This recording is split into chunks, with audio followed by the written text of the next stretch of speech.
Sa lahat po ng online lending app na na-applyan ko na, itong tatlo lang po ang aking mairekomenda. Pero may isa pa rin dito sa tatlo na mag-ingat pa rin tayo. May isa po dito na okay pa sa una at pangalawang bisis na pag-loan. Kapag more than 2 times na, iwan ko na lang. Magandang araw po sa lahat. Hello everyone, my name again is Melvin and welcome back to my YouTube channel.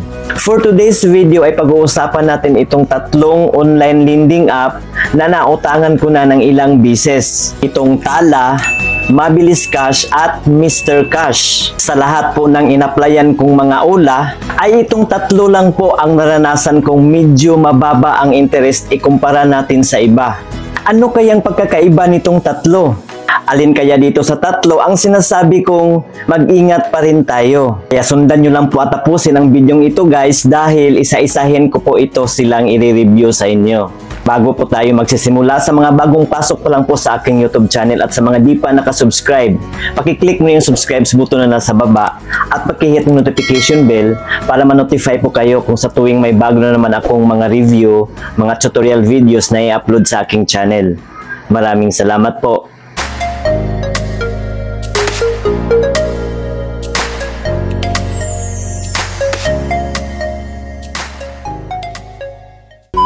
So, let's start.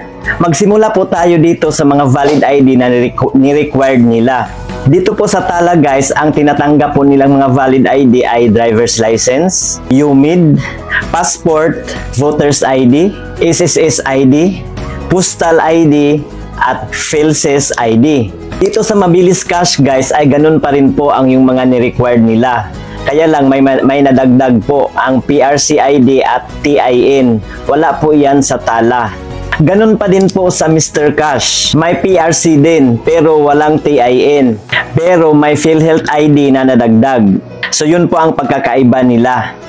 Sa loan amount naman guys na ino-offer nila, sa first loan ko sa Tala guys ay inoferan ako ng 1,000 pesos lang po. Sa second loan ko po ay 1,500 pesos. Medyo mabagal mag-increase ang Tala guys kumpara natin sa dalawa, sa Mr. Cash at Mabilis Cash. Mag 4 years na akong gumagamit ng Tala. 11 beses na rin po akong umuutang. Pero alam nyo ba kung magkano ang credit limit ko ngayon? 8,000 pesos pa din. Pero hanggang ngayon guys, umuutang pa rin ako sa Tala kung kailangan ko ng pera. Pero bihira na lang po. At dito naman sa Mabilis Cash guys, inoferan ako sa first loan ko na 7,000 pesos kaagad.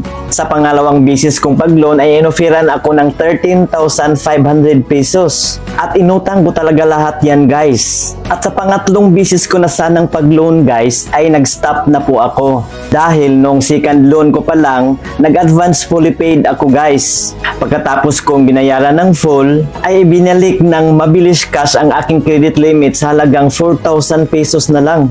Kaya nadismaya ako, hindi na ako nagre-loan.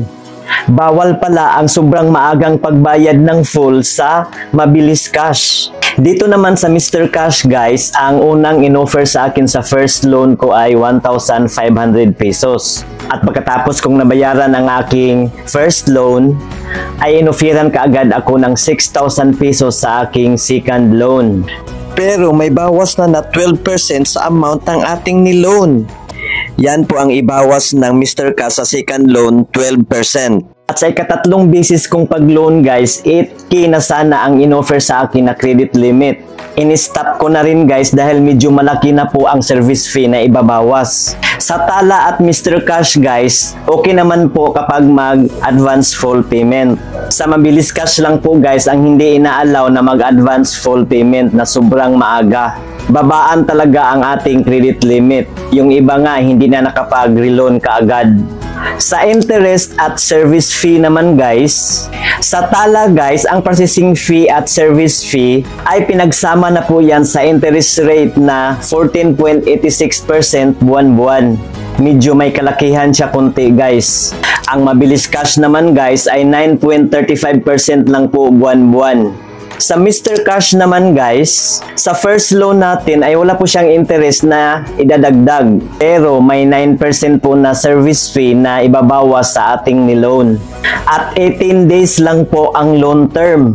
Kailangan pong mabayaran na natin full in 18 days yung niloan natin sa ating first loan. Sa pangalawang beses kong pag-loan guys sa Mr. Cash ay tumaas na po ang service fee. Nagiging 12% na po. At may interest na po guys na 0.25% araw-araw. So kung i-multiply natin yung 0.25% into 30, ang equal po niyan ay 7.50%. So 7.50% na po ang interest buwan-buwan dito sa Mr. Cash sa pangalawang beses na pag-loan. Plus may 12% pa na service fee is equal to 19.50%. Lahat buwan-buwan ang madadagdag sa ating inutang. At sa pang third loan ko sana dito guys, ay mas lalong tinaasan ang service fee. Nagiging 13% na po.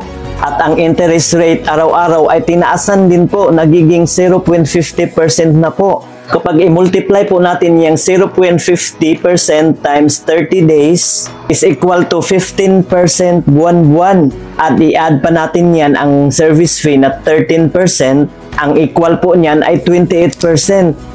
So 28% po ang tubo na sa ating niloan buwan-buwan. So ito po yung loan app na sinabi kong mag-ingat tayo guys. May recommend ko lang po ito sa inyo guys sa first at second loan lang po. Kasi medyo mababa pa po ang idadagdag at ibabawas. Habang tumatagal kasi tayo dito sa Mr. Cash guys, ay mas lalong tumataas ang kanilang interest rate at service fee. Kaya okay lang po ito sa una at pangalawang pag-reloan. Kung more than 2 times na po, stop na po tayo. So bigyan ko po kayo ng halimbawa ng computation guys. Halimbawa po sa tala, ang inutang natin ay 1,000 pesos. I-multiply natin yan sa 14.86% interest buwan-buwan. Ang maging tubo lang po sa 1,000 pesos ay 148.60 pesos lang po.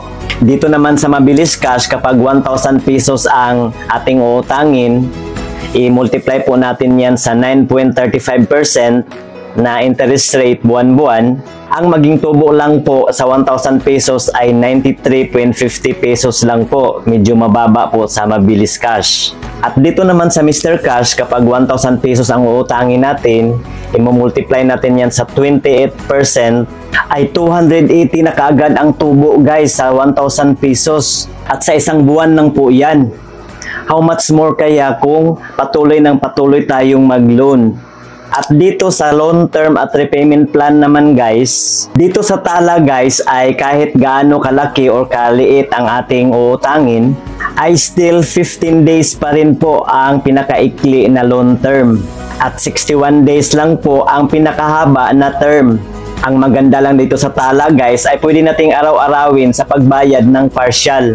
Pwede ring mag-advance full payment dito guys. At hindi po maaapektuhan ang ating credit limit. Basta magbayad lang tayo ng maayos at walang overdue.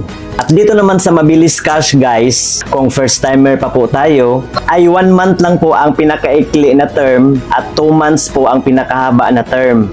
Noong second loan ko na po ay naging 4 months na po ang aking loan term. At hanggang 4 months lang po ang naranasan ko. At wala pa po akong idea kung ano po talaga ang pinakahabang loan term dito. Yung iba kasi ay umabot na ng 6 months na loan term. At dito naman sa Mr. Cash guys, nung first time ko pa lang napag-loan, ay 18 days lang po talaga ang binigay sa akin na loan term.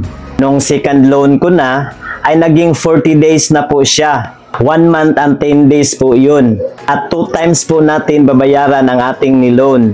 Kada 20 days po ang namagitan. Tungkol naman po sa mga late payment issue guys, so far hindi ko pa naman naranasan na late payment ako. Sa mga naririnig kong issue guys, galing sa aking mga kaibigan na umuutang dito sa Mr. Cash, ay nangaharas daw ito guys kapag overdue na po. Mga bastos daw yung mga ahente nila na tumatawag.